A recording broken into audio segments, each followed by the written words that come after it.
સ્વાગત છે। Alang Sosiya ship breaking યાર્ડમાં રાત્રિના સમયે શિપની ખુજલી અને ઝેરી કચરો દરિયામાં નાખવાથી દરિયાના જીવજંતુ મૃત્યુ પામ્યા। અલંગ સોશિયા શિપ બ્રેકિંગ યાર્ડમાં શિપમાંથી નીકળતી ખુજલી અને ઝેરી કચરો રાત્રિના સમયે દરિયામાં જ્યારે પાણીની ભરતી આવે ત્યારે દરિયાની અંદર નાખવામાં આવે છે। તારીખ 11 ફેબ્રુઆરી 2024 રાત્રિના સમયે દરિયામાં બેફામ ઝેરી કચરો નાખવાના કારણે જે માછીમાર દ્વારા બંધન બાંધે છે તેને પણ 2 લાખ રૂપિયાથી વધુનું નુકસાન થયું છે અને દરિયામાં રહેતા જીવજંતુઓ પણ મોટા પાયે મૃત્યુ પામ્યા છે। માછીમારની જાળ બધી તૂટી જવાના કારણે નુકસાન થયું છે।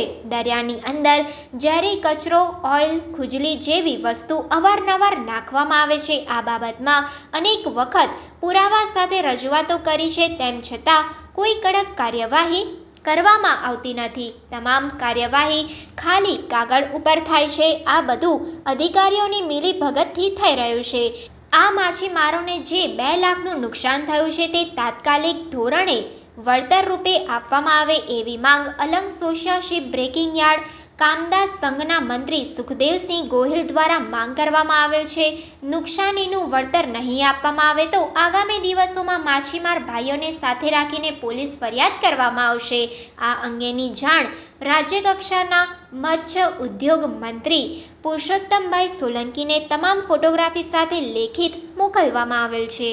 સમાચારોની ઝડપી અપડેટ માટે હમણાં જ સત્ય સ્વરાજ ન્યૂઝ ચેનલને લાઇક, શેર અને સબસ્ક્રાઇબ કરો।